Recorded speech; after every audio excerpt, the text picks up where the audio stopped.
días a todos.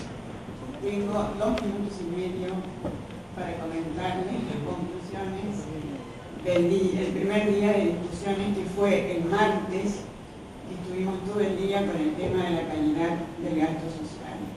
Acordémonos que tuvimos expositores del gobierno nacional y de las provincias.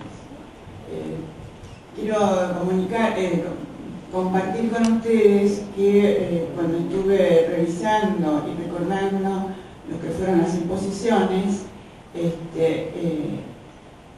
hice muy sucinto power para no desviarme del tema y ser muy concreta, y esto también fue el resultado de mi pedido a los expositores de los temas sociales de la tarde específicamente, que me escribieran ellos mismos sus 3 ideas básicas, sus 3 conclusiones más importantes. O sea, que lo que quiero decirles es mi fidelidad a las conclusiones que los expositores consideraron como más relevantes. En este caso, mi intervención es solamente transmitirles a ustedes lo que ellos me dejaron.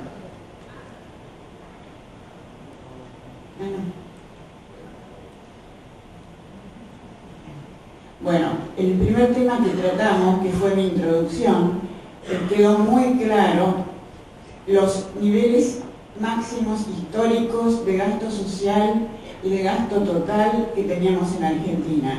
Gasto social llegaba al 29% del PIB, al 66% del PBI, y el gasto total llegaba al 45% del PIB. La pregunta que quedaba acá es si este enorme gasto social, a dónde estaba dirigido, cómo estaba gastado y cuál era su calidad. Estas fueron las preguntas que quedaron flotando para que los expositores se extendieran en cada uno de sus sectores. Uno de los temas que salieron repetidamente es la consideración de los expositores del gasto social considerado como inversión. Esto tiene un sustrato conceptual importante, en que ellos resaltaban que no les parecía que era un gasto de consumo que desaparecía, sino que era un gasto en inversión en la ciudadanía que generaba efectos multiplicadores. Tuvimos la exposición bien clara de previsión social, donde quedaron marcados ciertos lineamientos fundamentales de lo que es toda la gestión desde el 2003 a la fecha, que se puede caracterizar con un proceso de inclusión social muy grande. Este proceso de inclusión social estuvo ocasionado por la implementación de la jubilación anticipada, por la moratoria previsional, que hizo que se incorporaran al sistema más de 2 millones de beneficiarios, que constituyen algo así como el 44% del total de beneficiarios. Esto es para que se vea la transformación brutal de la seguridad social en nuestro país. Por otro lado, está otro de los lineamientos fundamentales del sistema previsional, es la ampliación de la cobertura. Evidentemente, con las medidas anteriores señaladas, la población cubierta por la seguridad social hoy es el 93% de la población en edad, obviamente, de jubilarse. Esto es el país latinoamericano que tiene máxima cobertura. Los países están alrededor del 50, 55, 60, como también los puso el doctor Arrighi. En 1996, cobertura era del 56%, por lo que queda claro que fue brutal la incorporación de la población. Los otros temas que llevaron bastante tiempo en la exposición del doctor Arrighi fue demostrarnos la alta similitud del sistema argentino con los restantes regímenes del mundo. Nos veíamos que nuestros problemas, por decirlo así, eran compartidos por muchos países, ya fueran latinoamericanos, de la OCDE o de América del Norte. Estas similitudes fueron muy seguidas a través de 2 indicadores básicos que es la tasa de sostenibilidad y la tasa de sustentabilidad. Por otro lado, se habló que el régimen general no puede cubrir las expectativas de los potenciales beneficiarios. Esto, según el expositor, decía que la solución a este tema se veía en otros países que se creaban cajas complementarias. Citaba el ejemplo de Brasil, en el que el Estado promueve y controla esas cajas. En síntesis, estos fueron los lineamientos más notables de la exposición sobre previsión social. En salud tuvimos, en primer lugar, una definición de roles en el cual se le adjudicaba a la nación el rol del rector o del sistema, a las provincias la coordinación, la responsabilidad de gestión y de implementación. La estrategia en salud estaba orientada a la prevención con un rol proactivo. Se señalaba la responsabilidad de todos y la puerta de entrada estaba dada por los médicos comunitarios. Los resultados de la gestión, el doctor Bustos Villar señaló con excesivas demostraciones cómo se había trabajado en enfermedades como el dengue, Chagas, tuberculosis, gripe A, H1N1 y los sistemas de vacunación, donde incluso Argentina había incorporado la vacunación contra la hepatitis, que era uno de los pocos países que la tenía como obligatoria. Los resultados de estas campañas nos lo demostraron en sus gráficos claros, que habían sido muy exitosas. Pasamos a educación. Educación tuvimos dos exposiciones, la exposición del nivel nacional y la exposición del nivel provincial. La primera exposición sobre la del nivel nacional se explicaron detalladamente la evolución en respuesta de la Ley Federal de Educación, que se cumplieron los objetivos financieros, resalto, financieros. El gobierno nacional y provinciales sobrecumplieron las metas del gasto al 2010. Esto quiero resaltar algo mío que me parece como muy importante, es la complementariedad fijada en esta ley del gobierno nacional y provincial. Realmente es un ejemplo para destacar. Luego, como resultado de esta Ley Federal de Educación, se realizó una fuerte recomposición del salario docente. Sabemos que del gasto en educación, el 90%, por decir un número grueso, está compuesto por los gastos en personal.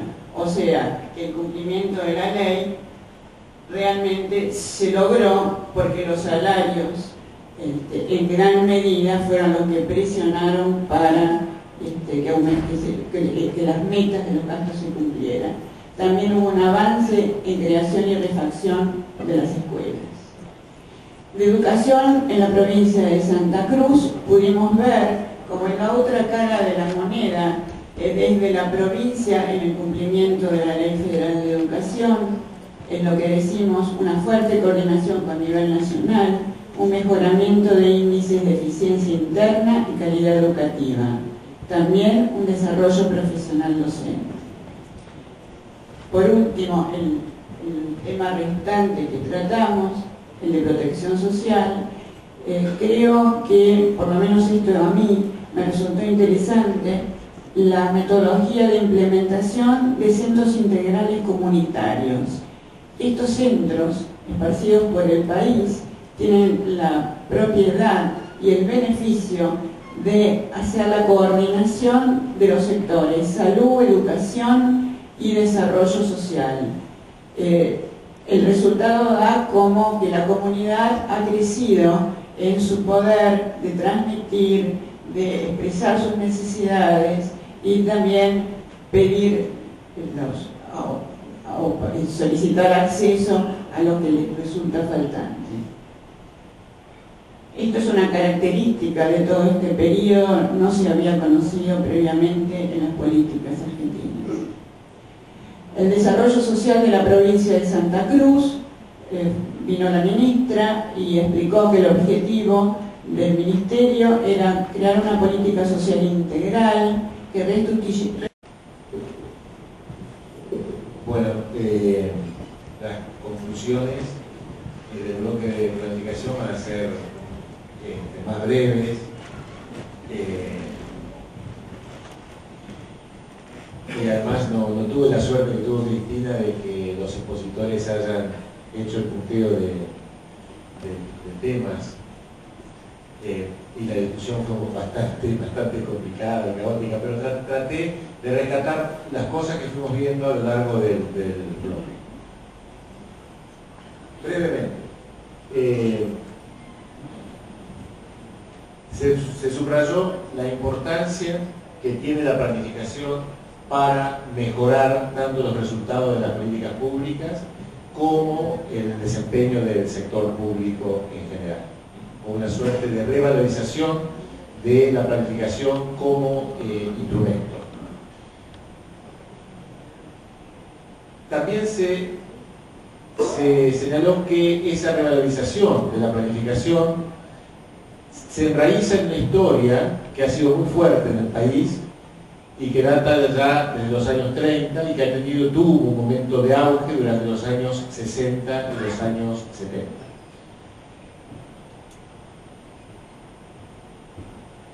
Se constató también que a pesar de la ausencia de un sistema integrado de planificación, a pesar de la ausencia de documentos explícitos de planificación global que sirvan como marco de referencia para los procesos de planificación institucionales, provinciales o municipales, no obstante se pueden observar experiencias interesantes de planificación en los tres niveles de gobierno, tanto en las instituciones de la Administración Pública Nacional como en las provincias y en los municipios. Y una prueba de eso fue el panel de experiencias que tuvimos nosotros ayer por la tarde.